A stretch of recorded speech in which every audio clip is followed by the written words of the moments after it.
Pada hari berikutnya, saat hari pelelangan tiba, Kim Hyu kembali memasuki ruangan pelelangan. Ia menatap sekeliling, memperhatikan jumlah orang yang hadir, lalu bergumam pelan, mengapa hari ini begitu banyak orang? Apa mereka semua mengejar rumah Yuri? Haruskah aku menaikkan sedikit harganya?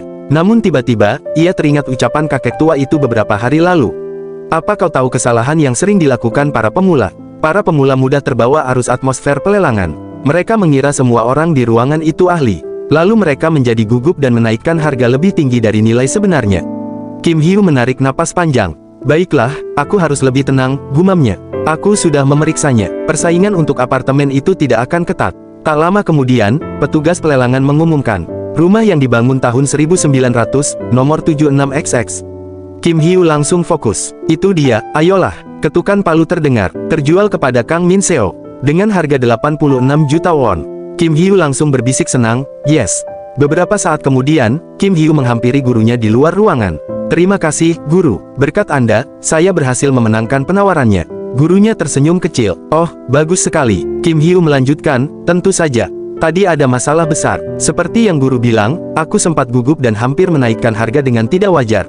Gurunya segera memotong, apakah kau bisa berhenti bicara dan kembali bekerja? Kim Hyu yang sedang mengecat tembok pun mengangguk cepat. Ah, baik, gurunya kembali berkata, karena kau bisa membayar kuliahmu berkat ajaran dariku, bukankah kau harus melakukan pekerjaan ini dengan benar? Rumah itu harus bersih agar orang bisa tinggal dengan nyaman. Hei, kau melewatkan bagian itu. Ia menunjuk area dinding yang belum dicat.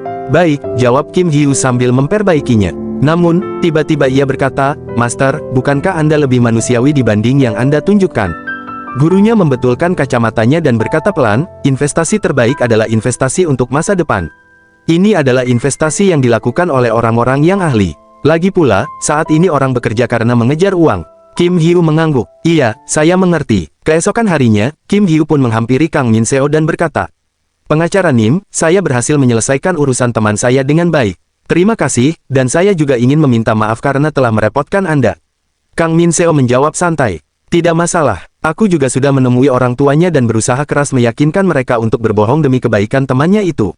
Untungnya, kau berhasil menyelesaikannya. Kim Hyu berkata, terima kasih. Jika Anda membutuhkan saya pasti akan datang kapanpun. Kang Min Seo menatapnya dan berkata, soal itu, kau sudah banyak membantuku. Pastikan kau masuk ke firma hukum kami setelah lulus nanti, oke? Kim Hyu tertawa canggung. Hahaha, sepertinya aku dalam keadaan yang sulit. Hei, kau tidak mau menjawabku, seru Kang Min Seo. Kim Hyu hanya tertawa kecil. Aku sudah meminjamkan banyak uang kepadamu untuk membeli apartemen itu.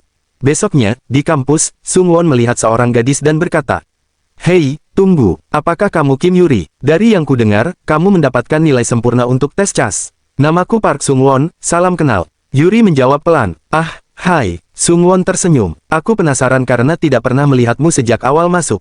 Kenapa kamu jarang datang ke kampus? Aku punya urusan sendiri, jawab Yuri. Tapi kenapa tiba-tiba kau mendekatiku? Sung Won terkekeh kecil. Aku hanya sedikit tertarik, tidak penting sebenarnya. Kamu pasti belum mengenal senior-senior di departemen kita, kan?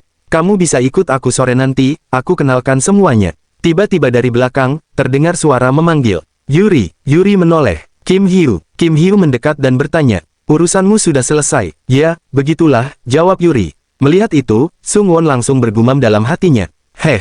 Mereka berdua kenal. Yuri kemudian menatap Kim Hyu dengan serius. Apa itu ulahmu? Hah? Apa? Tanya Kim Hyu bingung. Rumahku yang dilelang, apa kau melakukan sesuatu di belakangku? Nada Yuri terdengar curiga. Hei, tidak mungkin aku melakukan hal seperti itu, jawab Kim Hyu cepat. Lalu sambil mengangkat tumpukan kertas tebal, dia berkata, dan lagi, sebentar lagi UTS. Semua catatan ini bisa membantumu. Kalau ada bagian yang kau tidak mengerti, tanya saja padaku. Oke, sekarang aku mau ke perpustakaan. Hah, aku ikut, kata Yuri tanpa ragu. Sementara itu, Sung Won yang berdiri sendirian di belakang hanya berkata dengan wajah kesal. Hei, permisi. Namun tidak ada yang memedulikannya. Dia mendengus jengkel. Kim Hyu, apa-apaan bocah itu? Apa dia mendekati Yuri duluan karena tahu dia dapat nilai sempurna di tes itu? Sepulang dari kuliah, di kafe tempat biasanya Hanmi dan Kim Hyu bertemu, suasana terlihat berbeda. Hanmi menatap Kim Hyu yang sedang membaca dengan sangat serius, lalu berkata pelan. Wow, kenapa ada masalah? Kim Hyu tidak mengangkat wajahnya, hanya menjawab sambil tetap membaca. Kau sudah mengalami peningkatan di bidang matematika. Jika peningkatanmu terus seperti ini, kau bisa masuk ke universitas unggulan di Seoul. Han Mi terkejut. Benarkah? Ya, itu sedikit melegakan. Aku bahkan tidak punya teman lagi sekarang, jadi setidaknya nilaiku harus bagus. Kim Hyu pun bertanya, kenapa kau tidak punya teman lagi? Han Mi menggigit bibir lalu menjawab, akhir-akhir ini aku tidak ikut minum-minum dengan mereka, dan rasanya mereka melupakanku. Semua pria yang dulu mengajarku karena suka padaku sudah punya pacar sendiri, tapi ibuku sekarang suka denganku karena aku selalu belajar. Kim Hyu mengangkat alis. Bukankah itu hal yang bagus?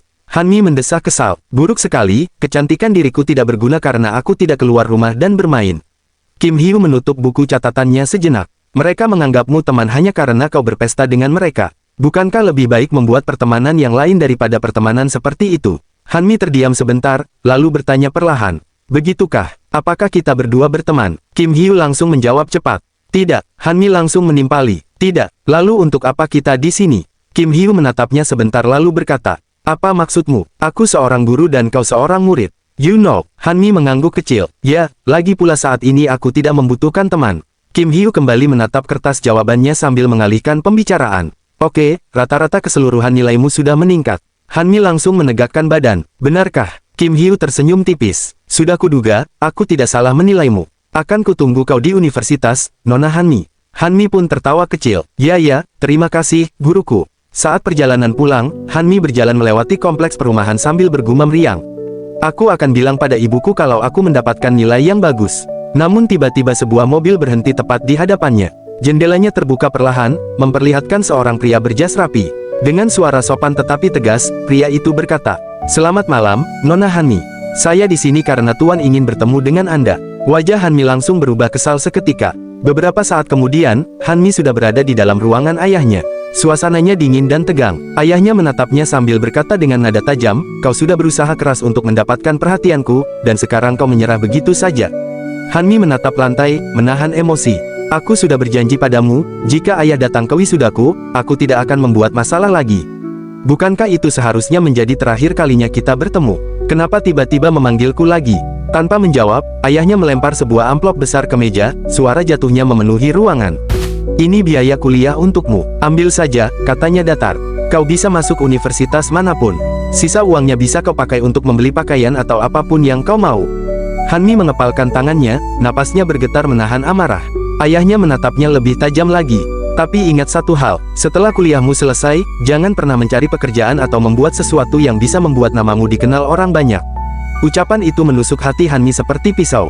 Ia menggigit bibirnya, menahan diri agar tidak membalas. Ayahnya menambahkan dengan nada tidak sabar, apalagi yang kau tunggu? Katakan, iya, dan pergilah dari sini. Han Mi pun akhirnya berkata pelan, namun tegas, iya. Malam berikutnya, di sebuah kafe pinggir jalan, Han Mi memanggil Kim Hyu. Hei, Kim Hyu, sini. Kim Hyu yang baru saja datang menjawab, iya, Han Mi. Han Mi melambaikan tangannya, ayo, sini, kemarilah. Ia lalu memesan, Bu, aku pesan 1 gelas lagi, dan juga dakbal 1 porsi. Kim Hyu memperhatikan Han Mi yang mulai terlihat mabuk dan bertanya, kenapa kau minum alkohol sebanyak ini sendirian? Han Mi tersenyum sambil sedikit terhuyung, hari ini aku akan menerokirmu, jadi minumlah sebanyak yang kau mau. Aku sekarang punya banyak uang. Kim Hyu terkejut, apa? Kau, uang itu, jangan bilang. Han Mi segera memotongnya, aku tidak mencuri uang ini. Apa dari sudut pandangmu aku sudah mencuri uang ini dari orang tua? Itu saja. Kim Hyu mencoba memahami, dari orang tua itu. Han Mi mengangguk, ya, orang tua itu. Aku pikir dia akan mengakuiku jika aku belajar dengan sungguh-sungguh. Bodoh sekali aku mengharapkan hal itu. Sayang sekali. Malam itu, Han Mi terdiam sejenak, kemudian mengingat perkataan ayahnya. Apakah kau kesini lagi untuk memohon agar aku tinggal serumah denganmu? Kenapa kau tidak bisa tidur nyenyak dengan ibumu dan menjalani hidupmu dengan nyaman? Lain kali, menjauh dari pandanganku, menjijikan sekali melihatmu datang ke sini, pelacur kotor. Han Mi meneguk alkoholnya lagi dalam jumlah banyak. Kim Hyu segera menegur, hei, jangan minum sebanyak itu. Tiba-tiba, Han Mi menghentakkan gelasnya di meja dan berkata dengan marah, aku benci pria itu, dan dia adalah ayahku. Dia seorang jaksa yang terkenal sebagai jaksa senior. Dia juga sering muncul di TV, kau tahu. Dan aku anak dari bajingan itu. Dalam hati, Kim Hyu bergumam, seperti yang kukira, Han Mi adalah putri dari Kim Seok Han. Han Mi melanjutkan dengan suara lirih namun tegas, aku tidak suka semua ujian itu. Kim Hyu menanggapi, tidak lama lagi aku juga akan ujian tekna semester, dan kurasa aku sedikit tidak suka ujian itu. Han Mi menoleh, terkejut, apa? Jadi kau harus tetap ujian juga? Kim Hyu mengangguk, ya. Hanmi menghela napas, tapi kau ini kan sambil mengoceh tidak jelas. Kim Hyu bingung, apa yang kau bicarakan? Tetapi Hanmi sudah mulai tertidur di meja. Keesokan harinya, Yuri dan Kim Hyu belajar bersama di ruang belajar. Yuri menatap serius dan berkata, "Hei, Kim Hyu, bisakah aku menanyakan ini padamu?" Kim Hyu menoleh, "Apa itu?" Yuri menunjuk ke buku yang ada di depannya, "Bagian ini tentang hukum pidana atau pemerkosaan." Tiba-tiba, Yuri menambahkan, apakah kau baru saja minum-minum?" Kim Hyu cepat-cepat menjawab, oh maaf, apa baunya mengganggumu?" Dari belakang, Seungwon menyela dengan nada penasaran, "Apa, Kim Hyu pergi minum-minum? Kau minum dengan siapa? Padahal ketika aku mengajakmu, kau selalu menolak." Kim Hyu menjawab tenang, "Dengan temanku." Seungwon bergumam, teman. Hei, kamu dengar itu? Dia sudah minum-minum dengan seorang gadis." Kim Hyu menatapnya tajam, "Apa yang salah denganmu?" Sementara Seungwon berkata dalam hati, "Aku penasaran apa yang akan kau lakukan setelah mengetahui hal tersebut." Kim Hyu telah minum-minum dengan gadis lain tanpa mengajakku. Yuri menatap Kim Hyu, "Kau penasaran apa yang kulakukan? Kenapa kau tidak pergi saja? Kau menggangguku yang sedang belajar." Seungwon bergumam, begitu ya, baiklah." Kim Hyu menenangkan, "Baiklah, akan kujelaskan." Yuri mengangguk, "Oke." Seungwon dari belakang bergumam dalam hati, "Yuri bahkan tidak sedikit pun tertarik padaku." Kim Hyu, brengsek, apa yang kau lakukan padanya? Kim Hyu kemudian menjelaskan kepada Yuri, "Jadi, pemerkosaan itu bisa menjadi tindak pidana khusus tergantung apakah pelaku membunuh korban atau tidak. Dan juga, jika kau mengancam nyawa korban, itu juga termasuk pidana pemerkosaan khusus." Sambil menunjuk ke leher Yuri dengan penanya sebagai contoh, Kim Hyu berkata, "Jika kau tetap tenang, aku tidak akan membunuhmu. Ikuti aku dengan tenang." Orang-orang di sekelilingnya mulai berbisik, "Hei, apa yang mereka bicarakan? Pemerkosaan khusus?" Kim Hyu segera menenangkan mereka, maaf. Itu hanyalah contoh." Kemudian dia menatap Yuri lagi, "Apakah kau mengerti?" Yuri mengangguk, "Ya, tapi jika pelaku menunjukkan sesuatu yang tidak terlihat seperti senjata, dan korban merasa terancam oleh apa yang ditunjukkan pelaku, itu termasuk pemerkosaan khusus." Kim Hyu menjawab, "Betul. Dalam kasus-kasus khusus tersebut, keberadaan barang bukti sangat penting." Lalu, Yuri menatap Kim Hyu dengan serius dan berkata, "Oh, aku mengerti.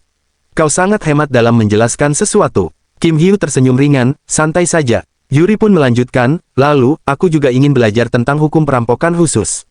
Tolong ajari aku." Beberapa hari kemudian, di kampus, Kim Hyu mengikuti perkuliahan bersama dosennya. Dosen itu berdiri di depan kelas dan berkata, "Kita akan melakukan uji coba kasus dengan kasus percobaan pembunuhan pasangan kohabitasi. Sekarang, saya akan menjelaskan sistemnya. Dari 100 mahasiswa yang ada di sini, 70 orang akan menjadi pengacara, sedangkan 30 lainnya akan menjadi jaksa. Lalu, kita akan membaginya menjadi 2 kelompok, A dan B, dan melakukan uji coba dengan kelompok itu. Saya akan menjadi hakim pengadilan untuk kelompok A, dan Profesor Min akan menjadi hakim pengadilan kelompok B.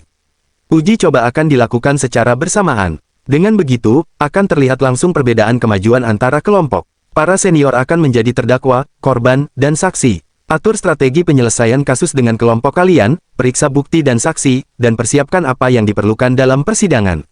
Setelah itu, suasana kelas pun semakin sibuk, masing-masing mahasiswa mulai mencari kelompoknya. Salah seorang mahasiswa berseru, yang termasuk kelompok B, "Kemari." Seungwon yang melihat Kim Hyu menegur, "Oh, Kim Hyu, kau menjadi jaksa di kelompok B. Aku adalah kepala tim pengacara kelompok B. Semoga beruntung. Mari kita lihat apa yang kau bisa lakukan dengan para holingan itu." Sementara itu, diskusi kelompok mulai berjalan. Salah seorang mahasiswa bergumam, apa Seungwon akan menjadi kepala tim pengacara kelompok B? Yang lain menambahkan, "Kelompok ini akan kacau." Seorang mahasiswa lain berkata dengan percaya diri, "Ayahku adalah kepala sebuah firma hukum. Aku bisa mencari tahu tips dari seorang pengacara ahli." Namun, yang lain berseru putus asa, "Habislah." Tiba-tiba, Kim Hyu muncul dan menegur, "Lalu kita akan kalah dalam uji coba ini. Jadi, kita biarkan saja dia. Pertempurannya bahkan belum dimulai, dan kalian semua sudah menyerah begitu saja. Jika seperti itu, Seungwon akan semakin merasa dirinya di atas kita." Seorang mahasiswa menanggapi, "Ya, setidaknya kita coba saja." Yang lain menambahkan, "Jika seperti itu, kau bisa menjadi kepala jaksa di kelompok ini." Mahasiswa berkaca mata berkata setuju, "Ya, aku juga setuju. Pengetahuanmu sangatlah luas." Kim Hyu menunjuk dirinya sendiri dan berkata, "Aku." Orang berambut panjang kemudian berkata, "Baiklah. Dengan ini, kita akan melawan Seungwon dan para pengacara bawahan ayahnya itu." Yang lain menambahkan, "Ya, meskipun sulit, setidaknya kita harus bisa memberikan sedikit perlawanan." Kim Hyu pun menutup, "Ya, haruskah kita mulai sekarang?" Di sebuah kantin dekat kampus, Kim Hyo memimpin timnya membahas strategi simulasi persidangan. Ia menjelaskan bahwa meski racun yang dikonsumsi korban tidak mematikan, percobaan pembunuhan tetap bisa didakwa dengan hukuman minimal 4 tahun, sehingga tim harus mengumpulkan informasi secara detail. Ia membagi tugas, Sung Hae meneliti efek racun pada tubuh korban, Jaeyo memeriksa laporan medis tentang luka korban, Jisoo menelidiki status keuangan terdakwa, dan anggota lainnya menelusuri latar belakang serta hubungan terdakwa dan korban. Kim Hyo menekankan pentingnya menyelidiki setiap detail, termasuk bertanya langsung kepada korban, agar tim tidak melewatkan informasi penting. Pada sore harinya, sepulang kuliah, Kim Hyo berjalan bersama Yuri dan bertanya, "Yuri, kau kepala jaksa kelompok A, kan? Bagaimana dengan kelompokmu?" Yuri menghela napas lelah dan menjawab, "Melelahkan sekali. Aku sudah sibuk belajar mengejar pertemuan yang kutinggalkan, dan sekarang harus disibukkan dengan hal ini." Kim Hyo menepuk bahunya sambil berkata, "Kau belajar otodidak dan bisa membagi waktu untuk mengerjakan ujian ini. Kau memang layak menjadi CEO." Yuri menatapnya sambil ragu, "Apa hanya itu saja cukup? Aku bahkan tidak yakin dapat menyelesaikan ujian ini." Kim Hyo tersenyum meyakinkan, "Jangan khawatir. Kejahatan dalam kasus ini sangat jelas. Ini adalah pertempuran yang bisa kau menangkan hanya dengan bertahan." Yuri menatapnya bingung, pertempuran yang bisa dimenangkan dengan bertahan. Keesokan harinya, di kelas perkuliahan, dosen di depan berkata, "Sekarang mari kita mulai simulasi pengadilan. Mari kita mulai dengan membaca dakwaan jaksa penuntut." Kim Hyo pun mengambil kertas dari mejanya dan membacakan, "Wanita yang menjadi terdakwa dan pria yang menjadi korban bertemu di perusahaan 2 tahun lalu dan mulai hidup bersama. Namun, 3 bulan yang lalu, sang wanita keluar dari perusahaan. Sejak saat itu, konflik di antara mereka meningkat karena hanya sang pria yang bekerja dan menghidupi mereka berdua. Akibatnya, mereka sering berargumen dan sang pria yang mabuk mulai menyerang sang wanita. Wanita itu menderita sakit fisik dan mental yang parah dan memberitahu sang pria untuk berpisah. Pria yang marah mulai mengancam keluarga wanita itu, dan penganiayaan yang diterima wanita itu semakin memburuk. Akhirnya, wanita itu mencoba membunuh pria tersebut dengan mencampur sup dengan antifreeze. Namun, pria itu gagal terbunuh karena langsung muntah setelah memakannya. Sesuai dengan pasal 25, 55, 1, 250, 1, 254, dan lain-lain dari undang-undangan pidana, saya menuntut terdakwa dengan percobaan pembunuhan."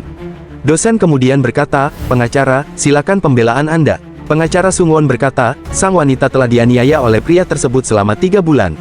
Berikut laporan medis yang membuktikan serangan terhadap terdakwa. Seperti yang Anda lihat, ada luka pada fraktur mata dan gigi. Karena fraktur mata dekat dengan saraf optik, luka tersebut bisa menyebabkan kebutaan. Namun, pria tersebut mengganggu proses penyembuhan wanita ini dan tidak mengizinkan pergi ke rumah sakit. Dalam situasi berbahaya ini, terdakwa merasa sangat ketakutan. Oleh karena itu, tindakan terdakwa dapat dikategorikan sebagai pembelaan diri." Dosen kemudian menoleh ke Kim Hyo, "Jaksa, silakan." Kim Hyo menjawab, "Saya setuju bahwa luka pada fraktur mata bisa menyebabkan kebutaan, karena bagian dalam mata sangat tipis dan mudah rusak oleh benturan kecil. Namun, dari tingkat kerusakan fraktur yang dialami korban, luka tersebut hanya bisa disebabkan oleh benturan ringan, seperti bola sepak. Saya rasa kata-kata, takut akan kematian, terlalu berlebihan. Saya akan bertanya langsung kepada terdakwa, kenapa Anda memasukkan antifreeze ke dalam makanan?" Terdakwa menjawab, "Saya tidak ingin menjawabnya." Kim Hyo melanjutkan, "Pengacara bersikeras bahwa tindakan terdakwa termasuk pembelaan diri. Namun, dalam hukum pidana dijelaskan persyaratan untuk pembelaan diri. Apakah saat terdakwa melakukan percobaan pembelaan diri, ada pelanggaran yang terjadi? Maksud saya di sini, secara harfiah, bahaya yang terdakwa alami pada saat kejadian tersebut." Kim Hyo menatap terdakwa dan bertanya, "Terdakwa, ketika Anda mencampur sup tersebut, apakah pria itu sudah memakannya?" Terdakwa menjawab singkat, "Iya." Kim Hyo kembali mengajukan pertanyaan kepada terdakwa, "Apakah ada serangan sebelum Anda mencampur antifreeze itu?" Tanyanya. Terdakwa menjawab singkat, "Tidak." Kim Hyo melanjutkan, "Jika seperti ini, artinya tidak ada pelanggaran yang terjadi, yang merupakan salah satu persyaratan pembelaan diri."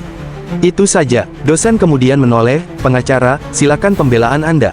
Sungwon, sebagai pengacara, menjawab, "Ini adalah hasil tes kesehatan mental terdakwa.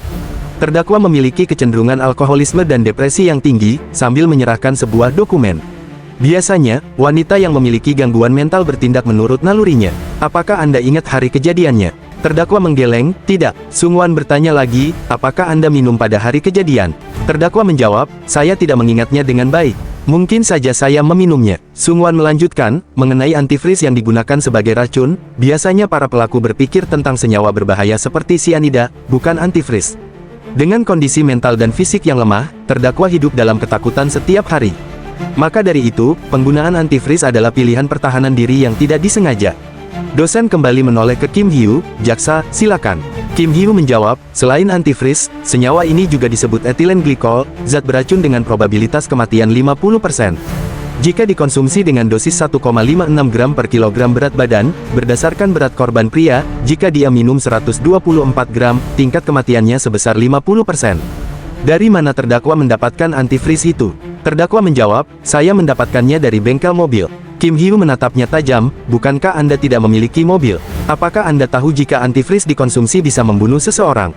Terdakwa menjawab singkat, "Saya tidak ingin menjawabnya." Kim Hyu melanjutkan, "Izinkan saya bertanya sesuatu yang lain. Kenapa harus antifreeze? Dari mana Anda tahu ada senyawa antifreeze?" Terdakwa menjawab, "Aku sangat tertarik dengan otomotif."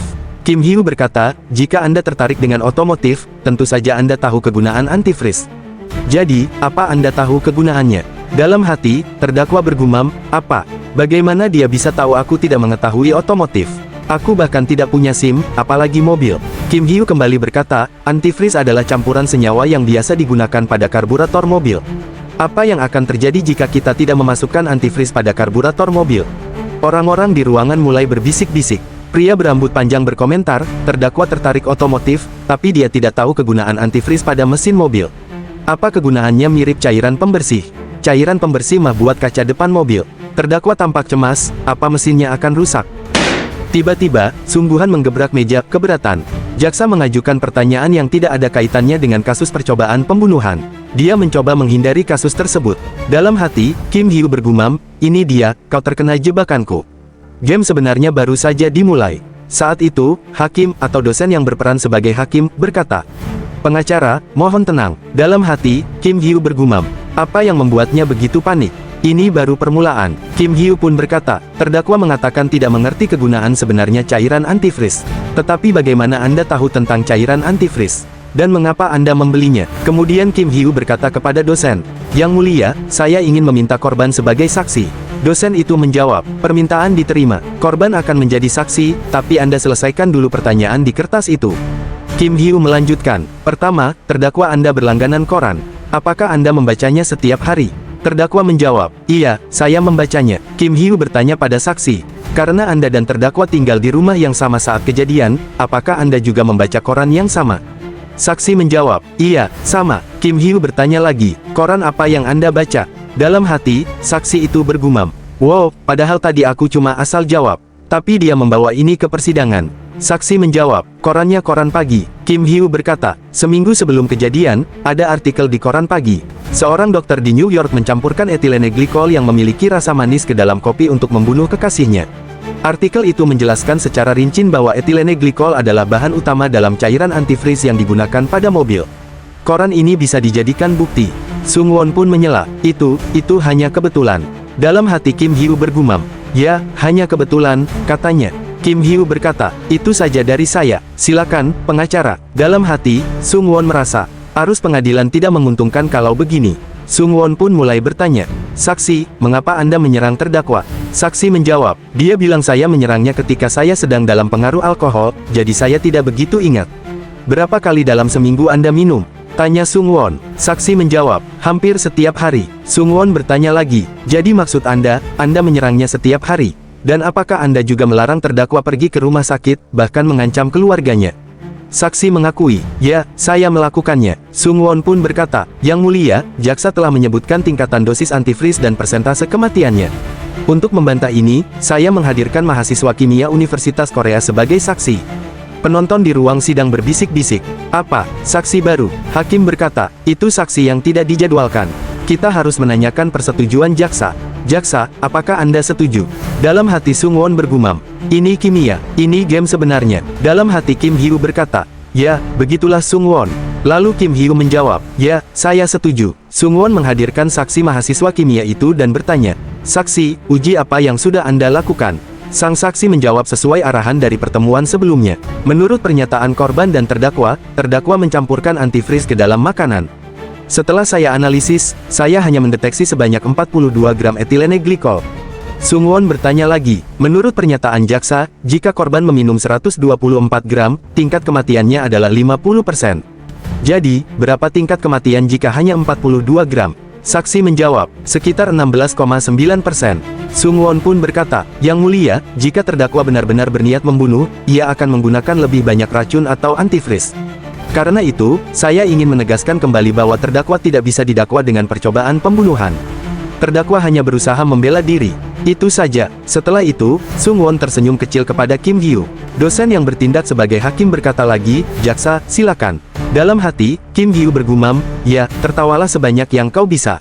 Lalu Kim Hyu berkata sambil menunjukkan bukti, apakah antifreeze ini yang digunakan oleh Anda?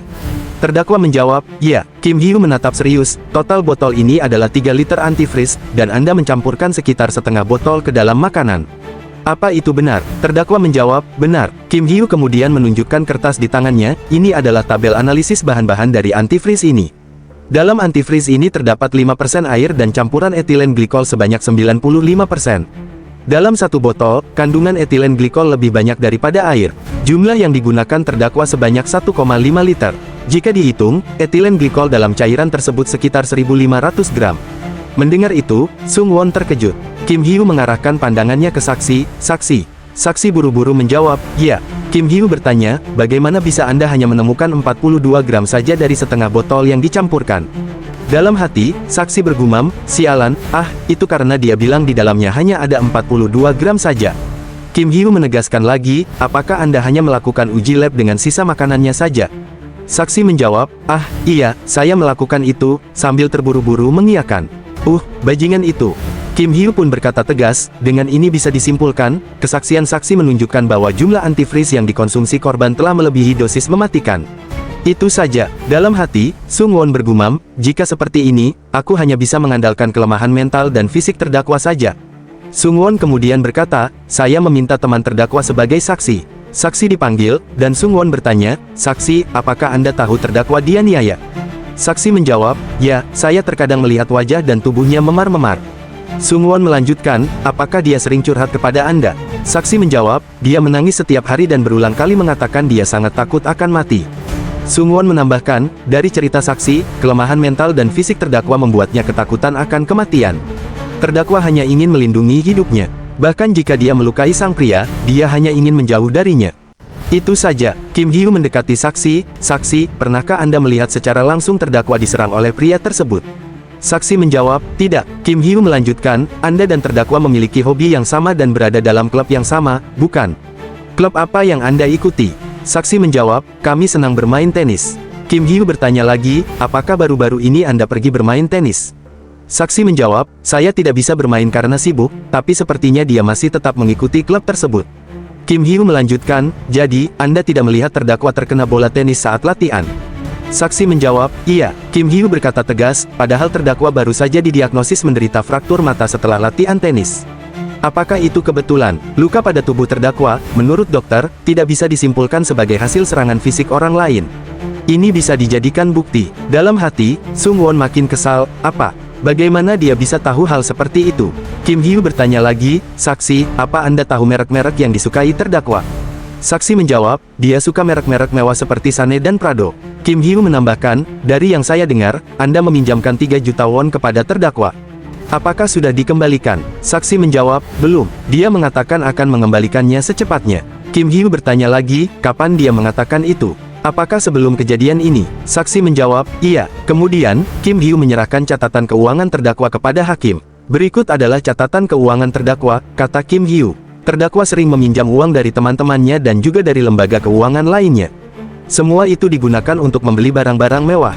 Selain itu, korban diketahui mengasuransikan kehidupannya, dan menurut saya hal ini bisa menjadi salah satu motif terdakwa. Jika korban meninggal, terdakwa bisa mengklaim asuransi tersebut untuk dirinya sendiri dan mungkin menggunakan uang itu untuk membayar hutang. Sung Won pun terkejut, apa? Di ruangan, terdengar bisik-bisik para mahasiswa. Salah seorang berkata, sepertinya wanita itu memang berniat membunuh pria itu. Yang lain menambahkan, ya, mungkin dia melakukannya untuk mengklaim uang asuransi jiwa pria itu. Dosen yang menjadi hakim kemudian berkata, baiklah, sudah cukup. Kita bisa berhenti di sini.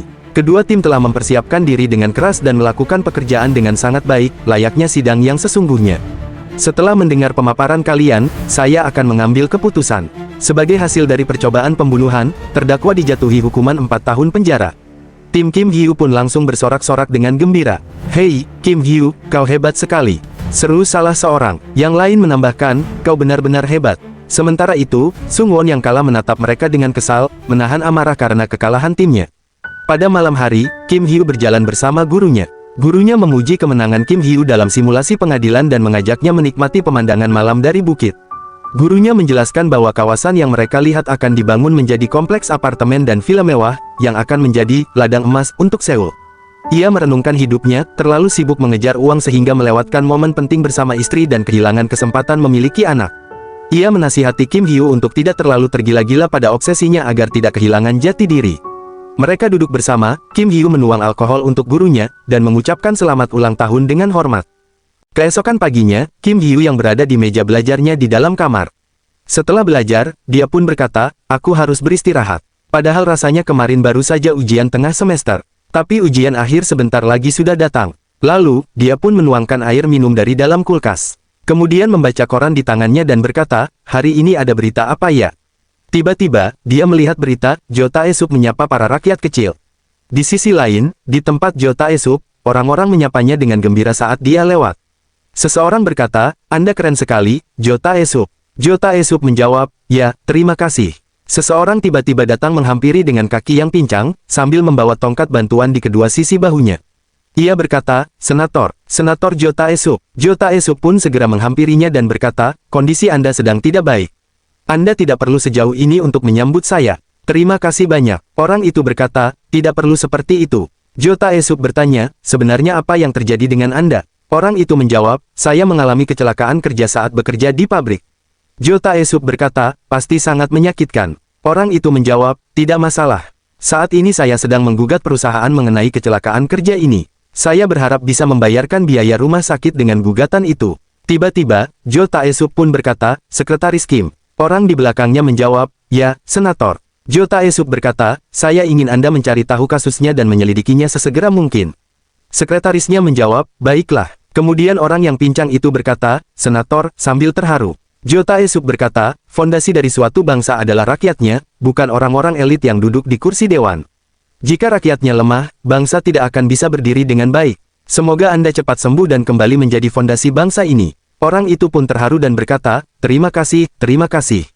Sementara itu, orang-orang yang melihat berkata, "Seperti yang diharapkan dari Senator Jo Tae-sup. Jo Tae-sup benar-benar luar biasa." Keesokan harinya, Jo Tae-sup pergi ke sebuah taman anak-anak. Di sana, ia melihat seorang anak kecil dan mendekatinya sambil berkata lembut, "Nak, siapa namamu?" Anak kecil itu menjawab, "Park Jin-ah." Jo Tae-sup tersenyum dan berkata, "Nama yang sangat bagus. Bagaimana kehidupanmu di sini?" Anak itu menjawab polos, "Direktur itu sangat baik kepada aku." Tiba-tiba, ingus anak itu hampir keluar. Refleks, Jo Tae-sup langsung mengelapnya dengan lengan bajunya sendiri. Sekretaris yang berdiri di belakangnya terkejut dan menyela, "Senator, baju Anda." Namun, Jo Tae-sup segera memeluk anak itu erat dan berkata, "Jangan khawatir. Semua orang di negara ini adalah orang tuamu. Kamu tidak sendirian, masih banyak orang yang akan peduli padamu." Anak kecil itu pun menangis terseduh-seduh. Sementara itu, para pengunjung yang melihat kejadian tersebut berbisik penuh kagum. Bahkan dia memeluk anak itu, ujar salah satu dari mereka. Yang lain berkata, "Ya Tuhan, dia anggota kongres yang sangat langka." Dia bahkan mengelap ingus anak itu dengan pakaiannya yang mahal itu. Dia benar-benar seperti malaikat. Pada malam harinya, saat Jo Tae-sup tiba di rumah, salah satu pelayan berkata, "Senator, pakaian yang Anda kenakan hari ini." Jo Tae-sup langsung memotong, "Buang saja ke tong sampah." Sementara itu, Kim Hyu membaca berita di koran tentang Jo Tae-sup yang dipuji seperti malaikat. Ia meremas koran itu dengan kesal dan bergumam, "Yah, bersenang-senanglah, Jo Tae-sup. Aku akan membuka topengmu itu dan menunjukkan kepada dunia sifat aslimu. Lalu, aku akan menjatuhkanmu ke neraka." Kembali ke rumah Jo Tae-sup, seseorang melaporkan kepadanya, "Senator, perwakilan DPH Park Daeho sudah tiba. Bisakah dia masuk?" Lalu Jo Tae-sup berkata, "Jadi perwakilan Wang Jin-yong mengusikmu lagi?" Orang itu menjawab, "Iya." Jo Tae-sup berkata, "Mereka benar-benar merusak pemandangan. Ngomong-ngomong, hal apa saja yang sudah Anda rencanakan?" Lalu orang itu menyerahkan dokumen dan berkata, "Ah, semuanya ada di sini." Jo Tae-sup pun membuka dokumen itu dan berkata, "Ketika IMF berakhir, kita akan mengumumkan proyek pembangunan perumahan. Ketika proyeknya selesai, dalam beberapa tahun wilayah itu bisa menjadi ladang uang terbaru." Bawahannya berkata, "Ya, seperti itu." Tiba-tiba, Jo Tae-sup melemparkan dokumen lain kepadanya. Lihat ini, ada seorang pria yang memiliki properti di lereng gunung dan sebidang tanah kecil di sebelahnya. Sepertinya kita diberkahi langit, hanya satu orang yang memiliki seluruh properti itu. Itu bisa membuatmu bekerja lebih mudah. Jo Tae-sup melanjutkan, salah satu anak buahku mengenali pria itu dan mendapati bahwa ia memiliki berbagai macam properti, tanah, apartemen, dan rumah. Total keseluruhan asetnya mendekati 50 miliar. Sedangkan uang yang kita miliki hanya sekitar 30 miliar. Karena kamu adalah manajer keuangan, kamu pasti tahu apa yang harus dilakukan, kan? Bawahannya berkata, apa Anda ingin saya mengambil alih semuanya? Jo Tae-sup sambil melangkah pergi berkata, umur kita sudah tidak muda lagi. Yang bisa kita lakukan hanyalah mengerahkan seluruh energi dan harta kita demi kepentingan negeri ini. Aku akan mempercayakan semuanya padamu. Bawahannya menjawab sambil melihat dokumen itu. Iya, saya akan segera membereskannya. Keesokan harinya, Kim Hyu kembali berjalan bersama gurunya. Saat itu, gurunya berkata, bisa dibilang, lelang juga merupakan seni. Menganalisis dan menghitung keuntungan sebanyak mungkin, menghindari kerugian, dan berperang secara psikologis dengan orang lain. Sebelum kau pergi, kau harus membuat rencana yang matang. Daripada berinvestasi besar-besaran pada properti yang tidak aman, lebih baik berjalan perlahan dan mencari properti yang aman. Itulah prinsip lelang yang selalu kupakai. Lalu Kim Hyu bertanya, apakah properti yang aman berarti properti yang nilainya di masa depan pasti akan meningkat? Gurunya menjawab, iya, benar. Kemudian gurunya membuka dokumen di tangannya dan berkata, hari ini kita akan mengurus penyewa yang tidak mau pindah dari rumah yang sudah terjual. Kim Hyu mengangguk. Baik, gurunya menambahkan, jangan bicara sepatah kata pun. Tonton saja, Kim Hyu menjawab cepat. Ah, iya. Beberapa saat kemudian, mereka tiba di rumah tersebut. Di sana ada seorang ibu dan anaknya. Gurunya berkata dengan sopan, kapan Anda bisa mengosongkan rumah ini? Ibu itu menjawab dengan suara bergetar. Maaf, bisakah Anda menunggu lebih lama? Rumah ini memang sudah berganti pemilik, tapi kami tidak mendapatkan dividen sedikit pun. Gurunya menanggapi, iya, saya minta maaf untuk situasinya. Tapi saya tidak bisa menunggu lebih lama. Jika Anda bisa pindah secepatnya, saya akan membayar biaya kepindahannya. Tetapi setelah itu, karena kita tidak punya hubungan lagi, saya tidak bisa membantu lebih jauh. Ibu itu mulai menangis. Tolong, tunggu sampai saya menemukan tempat tinggal lain. Jika tidak, kami akan tinggal di jalanan. Guru Kim Hyu menatapnya, lalu berkata dengan berat, saya minta maaf harus mengatakan ini, tapi saya sudah mengajukan laporan ke pengadilan. Apa? Pengadilan? Ibu itu terkejut. Gurunya menghela napas. Saya benar-benar tidak bisa menunggu lama lagi. Saya akan membayar tagihan air dan listrik yang sudah Anda gunakan. Itu saja yang bisa saya bantu. Akhirnya, ibu itu mengangguk sambil menyeka air matanya. Ya, saya mengerti. Saya akan mencoba pindah secepat mungkin. Sementara itu, anak kecilnya memeluk ibunya dan berkata, Ibu, jangan menangis. Saat mereka keluar dari rumah itu, sang guru berjalan pelan sambil menatap ke depan. Ia lalu berkata, bagaimana menurutmu, ibu dan anak itu? Kim Hyu menatap gurunya, masih memikirkan percakapan yang baru saja terjadi. Sang guru melanjutkan, dari yang kudengar, suaminya sedang dipenjara. Dia juga tidak memiliki saudara lagi untuk membantunya. Ia menarik napas pelan, memang berat, tapi beginilah bisnis real estate. Kim Hyu terdiam sejenak, lalu berkata dengan ragu, sebelumnya, aku ingin minta maaf. Tapi, apa Anda tidak memiliki rasa kasihan? Guru itu berhenti, menoleh pada Kim Hyu, lalu berkata dengan suara datar namun tegas. Kau pilih aku, atau dia? Kim Hyu terdiam, lalu hanya menggumam pelan. Ah, namun dalam hatinya ia berkata, tentu saja mereka. Kau punya banyak uang, untuk apa aku memilihmu? Gurunya seperti membaca pikirannya. Kau benar-benar mempertimbangkan untuk memilih mereka, ya. Minta maaf saja tidak cukup bagiku. Kim Hyu menunduk. Ah, gurunya kembali berbicara, suaranya datar namun syarat pengalaman pahit. Aku mendapatkan rumah itu dengan cara yang adil, maka aku berhak atas rumah itu. Tapi dia tidak bersikap profesional, justru menjadikan masalah pribadinya sebagai alasan. Setelah rumah itu jadi milikku, aku tidak dibayar sepeser pun. Listrik, air, biaya kepindahan, semua aku yang tanggung. Sekarang, menurutmu siapa yang keterlaluan? Kim Hyu masih tak bisa membalas. Ia hanya diam. Gurunya melanjutkan, masih ingat apa yang kukatakan dulu? Apa yang bisa kau dapat dari bisnis real estate? Kau kehilangan jati dirimu. Ia berhenti sejenak, lalu menatap jauh ke depan. Kau harus menahan diri untuk tidak membantu orang lain, bahkan saat hatimu sendiri terluka. Saat ini kita masih bisa membantunya tanpa kerugian berarti. Tapi di lain waktu, situasinya tidak akan seperti ini. Kerugiannya bisa berupa materi, atau fisik. Nada suaranya menjadi lebih berat. Dan setiap luka yang kau tahan itu, rasanya seperti paku yang menancap di dadamu. Saat lukanya menumpuk, darahmu akan terus terkuras. Hingga akhirnya, kau bukan lagi manusia. Kau tidak akan bisa merasakan sedih, Ketika kau melihat air mata, yang muncul hanya rasa jengkel. Ia menatap Kim Hyu dengan mata yang suram. Dan saat itu terjadi, kau sudah berubah menjadi iblis. Saat Kim Hyu berjalan pulang ke arah rumahnya, dan berpisah dari gurunya, dia bergumam dalam hatinya. Aku sudah memperkirakan ini, tapi ternyata jauh lebih kejam dari dugaanku, gumamnya dalam hati. Kata-kata gurunya terus terngiang di kepala, tentang jati diri yang hilang, tentang luka yang menumpuk, tentang manusia yang perlahan berubah menjadi iblis tanpa perasaan. Kim Hyu menghela napas panjang. Bahkan ketika menghadapi kisah yang menyedihkan, aku hanya bisa berpura-pura tidak peduli. Hatinya terasa berat, namun langkahnya terhenti ketika matanya menangkap selembar kertas selebaran yang tertempel di tiang listrik. Ia menariknya, membaca sekilas, lalu terdiam. Ada sesuatu yang membuatnya membalik arah tanpa ragu. Beberapa menit kemudian, ia sudah kembali mengetuk pintu rumah wanita tadi. Pintu terbuka perlahan. Sang ibu menatapnya dengan mata telanjang bengkak, campuran bingung dan lelah. "Apalagi yang bisa saya bantu?" tanya wanita itu pelan. Kim Hyu menundukkan kepala sedikit. "Saya ingin berbicara sebentar. Dari yang saya lihat, Anda tidak memiliki banyak barang untuk dipindahkan. Kakek memperbolehkan Anda memakai jasa pindahan, tapi menurut saya, Anda tidak perlu itu." Wanita itu mengerutkan dahi. "Maksudmu?" Kim Hyu menyerahkan selebaran yang tadi ia temukan. "Besok, Anda bisa hubungi kakek dan minta ganti 100.000 won saja, daripada menggunakan jasa pindahan.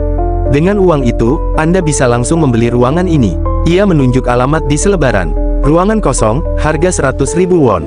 Anda bisa masuk kapan saja." Wanita itu menatap selebaran itu lama, seperti tak percaya. "Benarkah? Ruangannya, benar-benar 100.000 won?" "Ya," jawab Kim Hyu singkat. "Memang lumayan jauh dari sini, tapi setidaknya Anda tidak akan tinggal di jalanan." Mata wanita itu bergetar, lalu air mata mengalir tanpa bisa ditahan. Terima kasih banyak." Kim Hyu hanya menunduk sebentar, lalu menyampaikan salam dan pergi. Saat ia melangkah keluar gerbang, anak kecil itu berlari keluar sambil memanggil ibunya. "Ibu, kita dapat rumah baru." Suara kecil itu dipenuhi harapan. Sebelum Kim Hyu bisa tersenyum, sebuah suara berat memecah suasana. "Bukankah kau bilang ingin segera pulang?"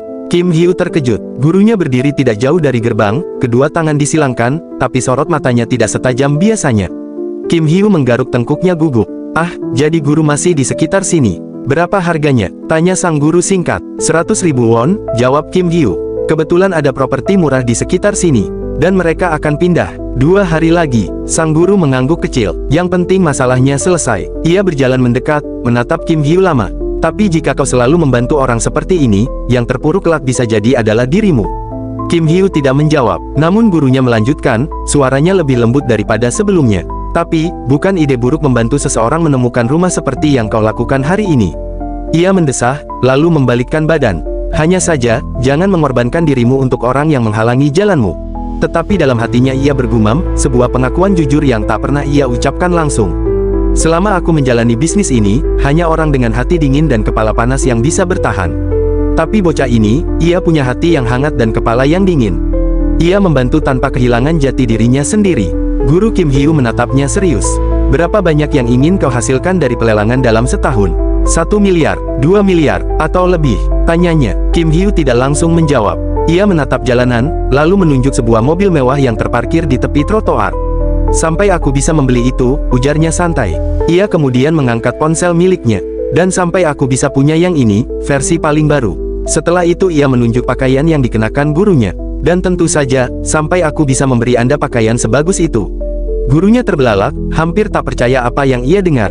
"Hah, hanya itu impianmu? Sekecil ini?" katanya setengah kesal. Kim Hyu tersenyum kecil. "Kalau aku jelaskan semuanya sekarang, tidak akan seru, guru.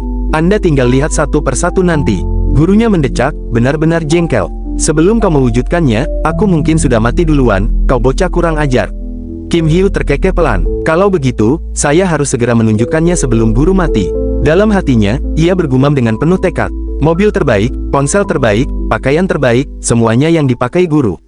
Keesokan harinya, suasana kampus mulai ramai sejak pagi. Di kantin, Kim Hyu duduk berhadapan dengan Yuri, menikmati makan siang sederhana sebelum kelas berikutnya dimulai. "Wow, tidak salah kita makan di sini," kata Kim Hyu sambil mengunyah. "Makanannya benar-benar enak." Yuri mengangguk sambil tersenyum tipis. "Iya, benar. Tempat ini kelihatannya biasa saja, tapi rasanya tidak mengecewakan." Setelah beberapa suapan, Yuri kembali membuka percakapan. "Setelah ini, kau mau ke perpustakaan? Ada waktu senggang sedikit sebelum kuliah berikutnya dimulai." "Ya," jawab Kim Hyu sambil mengusap mulutnya dengan tisu. Masih sempat sebelum kelas. Namun sebelum pembicaraan itu berlanjut, tiba-tiba terdengar suara seseorang dari samping meja. Hei, apa kamu Kim Hyu? Kim Hyu menoleh. Di depannya berdiri seorang pria dengan aura seperti senior tua. Pria itu langsung menjabat tangan Hyu. Senang bertemu denganmu. Namaku Lee Min-sok. Aku angkatan 98. Santai saja, aku hanya berkeliling mengambil tanda tangan senior-senior. Dalam hati, Kim Hyu bergumam, Lee Min-sok. Ini beda sekali dengan gambaran yang kudengar. Namun ia tetap menjabat tangan Lee Min-sok. Ah, saya Kim Hyu. Lee Min-sok tersenyum lebar. Kau tidak pernah melihat wajah senior tua seperti aku, ya? Barusan Profesor Ming bilang padaku kalau di kampus ini ada mahasiswa bernama Kim Hyu yang menarik, jadi aku ingin bertemu langsung. Kim Hyu hanya tersenyum kikuk. Dalam hati ia bergumam, aku, menarik, dari mana? Kita harus lebih sering ngobrol, ya? Kim Hyu hanya tersenyum kecil, tidak tahu harus menjawab apa. Lee Min-sok kemudian melambaikan tangan. Baiklah, aku pergi dulu. Sampai jumpa lagi, Hyu. Lee Min-sok pun pergi. Kim Hyu hanya menatap punggung senior itu sambil berpikir, dia, orang yang sangat aneh. Saat Kim Hyu masih kebingungan, Yuri bersandar ke arahnya. Sepertinya ada seseorang lagi yang datang mencarimu. Baru Yuri selesai bicara, Sung Won datang terburu-buru. Hei, Kim Hyu, katanya dengan sedikit terengah. Kau disuruh ke ruangan Dewan Mahasiswa sekarang. Choi Kang-jin mencarimu. Setibanya di ruangan Dewan Mahasiswa, Choi Kang-jin langsung menyambutnya sambil berkata, kau sudah tiba, silakan duduk di sini. Kim Hyu pun duduk berhadapan dengannya di sebuah meja besar. Suasana terasa resmi namun tegang. Choi Kang-jin membuka pembicaraan, meskipun kau masih semester 1, apa kau sudah menentukan arah karirmu? Ingin menjadi kepala jaksa atau pengacara? Kim Hyu menjawab sopan, saya masih memikirkannya. Choi Kang-jin mengangguk, tampak puas namun ingin menunjukkan kelebihannya. Benarkah? Dulu aku bahkan sudah menentukan kemana aku akan pergi sejak awal. Kim Hyu tersenyum kecil dan berkata, Anda sangat luar biasa, senior. Anda sudah memutuskan jalur karir Anda. Namun dalam hatinya, Kim Hyu bergumam tajam, kau akan mulai sebagai jaksa, lalu menjadi pengacara HAM, dan akhirnya menjadi anggota kongres yang tidak bermutu. Tak mengetahui pikiran itu, Choi Kang-jin melanjutkan sambil menunjuk Kim Hyu. Kau, bergabunglah dengan Dewan Mahasiswa. Kim Hyu terkejut, hah? Choi Kang-jin menjelaskan, kau tahu, kan, jika menjadi anggota Dewan Mahasiswa, itu seperti pintu pembuka menuju lingkaran hukum.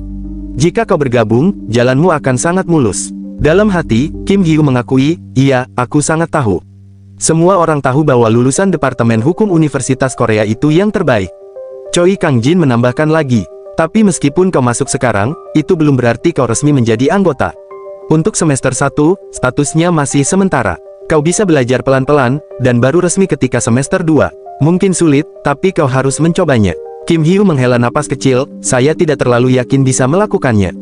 Choi Kang-jin mendecak kagum. Jika mahasiswa baru lain mendengar ini, mereka pasti sangat bersemangat. Kim Hyu hanya terdiam. Choi Kang-jin kembali memujinya. Aku suka sikapmu, cerdas dan berhati-hati dalam berbicara. Menurutku, kau tidak boleh melewatkan kesempatan ini. Sebagian besar mahasiswa sangat antusias masuk Dewan Mahasiswa. Mereka bisa berteman dengan para senior. Dan kau, sudah ditunjuk langsung oleh Presiden Dewan Mahasiswa. Kau paham maksudnya, aku akan membimbingmu secara langsung. Dalam hati, Kim Hyu kembali bergumam, dia akan membimbingku secara langsung. Akhirnya Kim Hyu berdiri sambil menundukkan kepala sedikit. Terima kasih, saya akan melakukan yang terbaik. Choi Kang-jin mengangkat tangan santai. Santai, santai, kau tidak perlu sampai teriak-teriak. Dalam hati, Kim Hyu bergumam pelan, menata kembali potongan-potongan rencana besar yang hanya ia sendiri yang tahu. Kim Seok-han, ayah dari Han Mi. Dia nantinya akan menjadi kepala jaksa penuntut umum.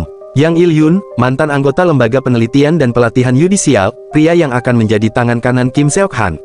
Dan Choi Kang-jin, orang kepercayaan Yang Il, yang akan membentuk koneksi khusus untuk memperoleh keuntungan pribadi. Hyu menghela napas dalam hatinya. Aku harus mengurus mereka satu persatu. Choi Kang-jin kemudian mencondongkan tubuh sedikit dan bertanya, ah, apa kau tahu orang yang bernama Lee Min-cho? Kim Hyu menjawab dengan sopan, ya, saya baru saja bertemu dengannya. Choi Kang-jin tampak sedikit terkejut. Benarkah? Cepat juga, dia itu sudah sangat tua. Dalam hati, Kim Hyu menggumam, sudah kuduga. Lalu Choi Kang-jin mulai bercerita panjang. Dia awalnya ingin pergi ke sekolah seni, tapi malah berakhir di sekolah kedokteran. Tapi dia berhenti karena tidak terbiasa. Lalu dia pindah ke sekolah musik setelah menang kompetisi piano, dan berhenti lagi. Kim Hyu mengangkat alis sedikit. Lalu dia datang ke hukum. Choi mengangguk. Ya, pada akhirnya dia mengikuti kemauan orang tuanya.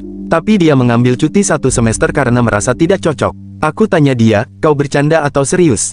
Dan dia bilang dia akan mencoba pendidikan jasmani karena hanya itu yang tersisa. Choi mendesah kecil, tapi akhirnya dia kembali ke hukum, katanya ingin melihat apakah ada perubahan yang sesuai pikirannya. Dia memang aneh, tapi dia bukan orang jahat. Kim Hyu menunduk ringan. Ya, saya mengerti. Namun di dalam hatinya, Hyu kembali bergumam.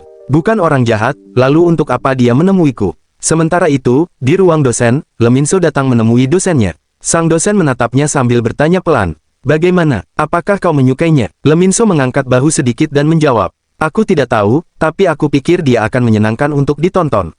Sore harinya, sepulang kuliah, Yuri dan Kim Hyu berjalan berdampingan di pinggir jalan kampus. Lalu Yuri menghela napas dan berkata, penjelasan mengenai kasus yang baru saja aku dengar, agak membingungkan. Kim Hyu menoleh. Di bagian mana? Sebelum Yuri melanjutkan, tiba-tiba seseorang datang menghampiri keduanya. Kim Hyu, tunggu sebentar. Apa kau punya waktu sebentar? Kim Hyu memandang orang itu dan berkata, oh, kau. Orang itu langsung membuka percakapan, tampak ragu-ragu. Dengar, aku ingin menanyakan sesuatu yang agak pribadi padamu. Kim Hyu mengangkat alis. Apa itu? Orang itu menarik napas lebih dalam sebelum menjelaskan. Ini tentang pekerjaan ayahku. Belum lama ini, perusahaan ayahku mengalami kerugian karena kesalahan dalam pendatanganan kontrak. Ayahku bertanggung jawab dan akhirnya harus meninggalkan perusahaan. Ia melanjutkan dengan nada kesal bercampur bingung. Masalahnya, ayahku hanya mendapat kurang dari setengah uang pesangon yang seharusnya diberikan. Padahal, pemberian pesangon itu tidak boleh dipotong hanya karena perusahaan mengalami kerugian. Lalu, orang itu melanjutkan dengan wajah penuh kekhawatiran. Ayahku sedang bersiap mengajukan gugatan untuk meminta seluruh pembayaran pesangonnya. Menurutmu, apa itu akan berhasil? Kim Hyu menjawab tenang, kemungkinan besar akan berhasil. Hah, benarkah? Orang itu langsung tampak lega. Jadi ayahku bisa mendapatkan seluruh uangnya. Tentu saja, jawab Kim Hyu. Itu tidak akan jadi masalah. Pesangon atau tunjangan pensiun dianggap sama seperti upah. Kalau perusahaan rugi sekalipun, upah pekerja tidak boleh dipotong. Upah harus tetap dibayarkan sesuai ketentuan. Tiba-tiba, dari arah depan terdengar suara seseorang menyahut. Pasal 42 ayat 1 Undang-Undang Standar Tenaga Kerja. Orang itu adalah Lee Min-so. Ia mendekat sambil melanjutkan. Upah harus dibayarkan secara penuh, langsung kepada pekerja, dan dalam bentuk mata uang. Sambil merangkul bahu Kim Hyu tanpa malu-malu, ia bertanya, itu yang kalian bicarakan, kan? Aku setuju dengan pendapat Kim Hyu. Dalam hati, Kim Hyu menggerutu, kenapa dia tiba-tiba ada di sini? Dan bagaimana dia bisa tahu detail undang-undang begitu cepat? Orang yang bertanya tadi pun mengangguk lega. Terima kasih banyak, Kim Hyu. Aku jadi tenang sekarang. Ya, tidak masalah, jawab Kim Hyu. Namun orang itu kembali bertanya, sekarang kau tidak punya pacar, kan? Hah? Kenapa tiba-tiba? Kim Hyu heran. Aku mau membalas budimu. Kau bisa tanya apapun tentang cinta padaku. Bagaimana kalau aku atur pertemuan dengan mahasiswi seni tari dari Universitas Seni Nasional? Pacarku kuliah di sana. Kim Hyu langsung menolak. Enggak, sudah cukup. Aku tidak butuh itu. Oh, begitu ya. Sementara itu, dalam hati Lee Min-so bergumam. Heh, Kim Hyu, kau ini berani sekali menolak bertemu mahasiswi seni tari. Dasar bodoh. Lee Min-so pun terkekeh kecil. Dia pasti setuju sebenarnya. Dia cuma malu-malu. Bagaimana kalau kita langsung minum bersama mereka sekarang? Namun Kim Hyu tiba-tiba mengangkat tangan. Ada yang menelponku. Ia lalu segera menjawab. Baik, senior, saya langsung ke sana. Tanpa menunggu, Kim Hyu langsung kabur dari kelompok itu. Mendengar Kim Hyu yang tiba-tiba pergi, Lee Min-so pun menatap bingung dan berkata, dengan siapa dia bicara barusan? Yuri menjawab santai sambil mengangkat alis. Sepertinya dia ingin menemui Choi Kang-jin. Katanya, kalau dia melewatkannya, lebih baik dia bunuh diri. Pada malam harinya, Kim Hyu pun tiba di sebuah tempat. Setelah menarik napas pelan, ia membuka pintu dan berkata, permisi, bolehkah saya masuk? Jong Il, yang sudah duduk di dalam ruangan, mengangguk dan menjawab. Silakan. Kim Hyu melangkah masuk dan memperkenalkan diri. Halo, saya Kim Hyu. Jong Il menatapnya dengan senyum tertahan. Ya, aku sudah banyak mendengar tentangmu dari Kang Jin. Ku dengar kau junior yang pintar dan sopan. Dan memang, kesan pertamamu menunjukkan hal itu. Ia lalu mencondongkan tubuh sedikit. Apa kau sudah mendengar semuanya tentang klub kami dari Kang Jin? Kim Hyu mengerutkan kening. Apa, klub? Choi Kang Jin yang duduk tak jauh darinya pun ikut bicara. Aku belum memberitahunya. Saya rasa Anda harus menjelaskannya langsung. Jong Il mengangguk paham. Oh, begitu. Setelah jeda singkat, Jong Il menatap Kim Hyu dengan serius. Kim Hyu, aku sudah memutuskan untuk menerimamu sebagai anggota klub hukum rahasia kami. Di sisi lain, Yo Tae-suk duduk tenang sambil membaca buku di depannya. Suasana ruangan hening, sampai tiba-tiba bawahannya masuk dengan tergesa-gesa, lalu langsung bersujud di lantai.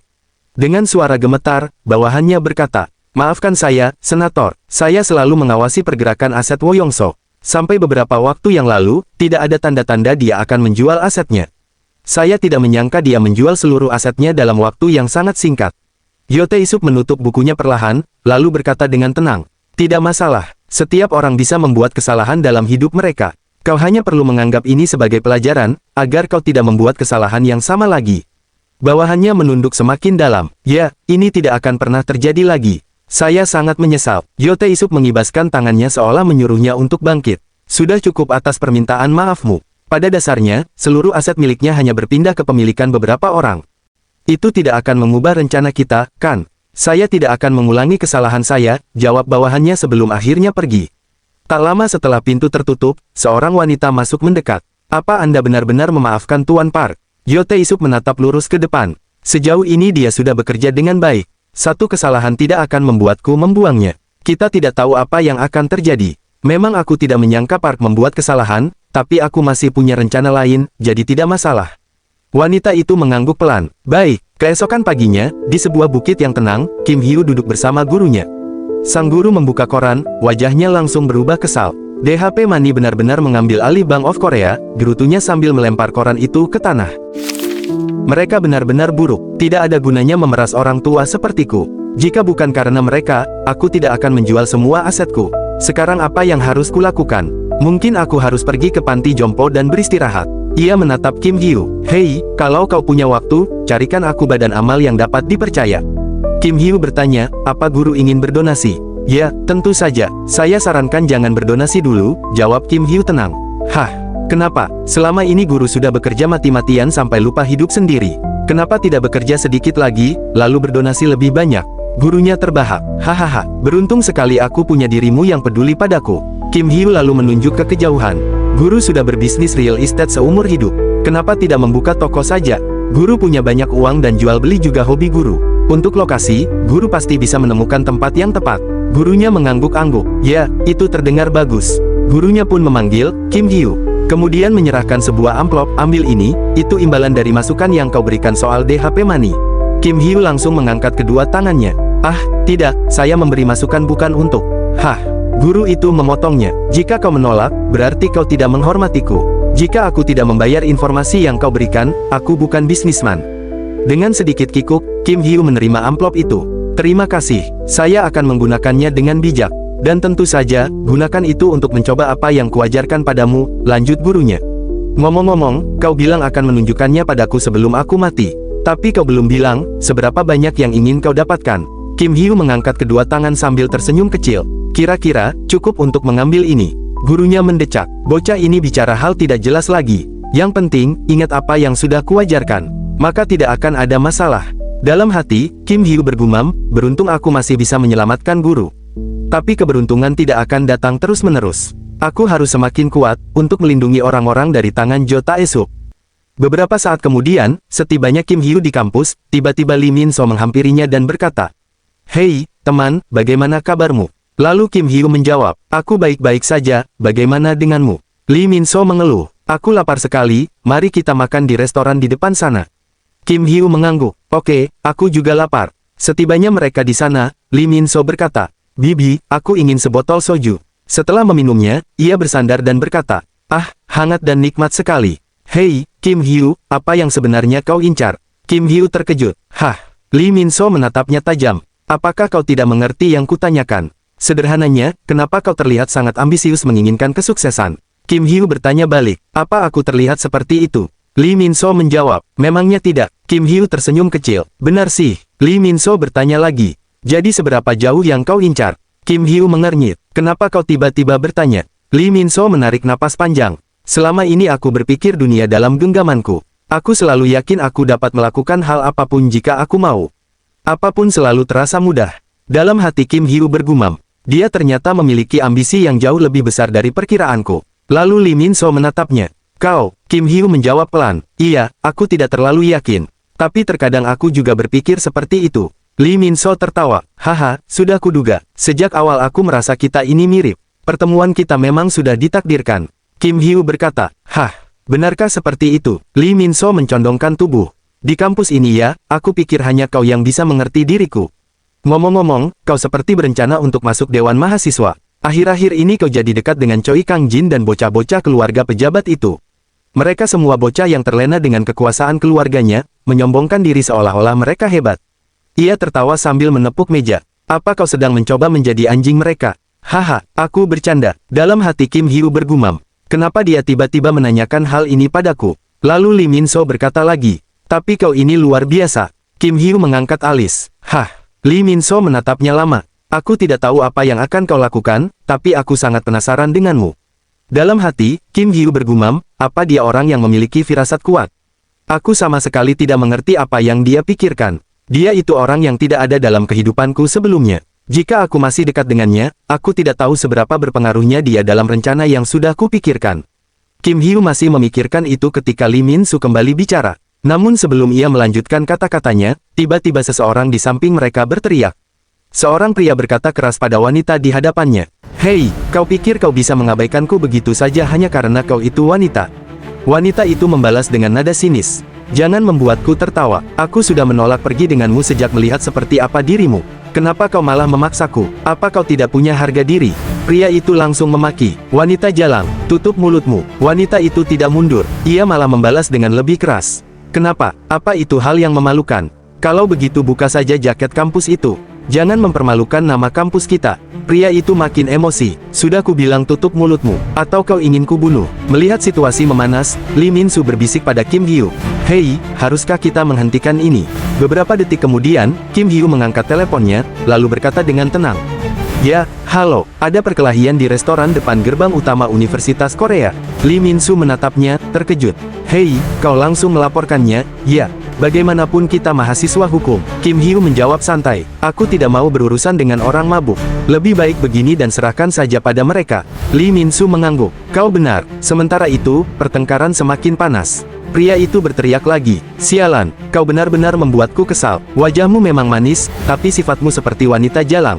Wanita itu balas memaki. Kau yang jalang, apa kau ingin menjadi PNS dengan kepribadian seperti itu? Hei, tolong sadarlah. Orang sepertimu hanya akan merusak negara ini. Pria itu makin tak terkendali. Apa? Ia mengangkat tangannya, seolah siap memukul.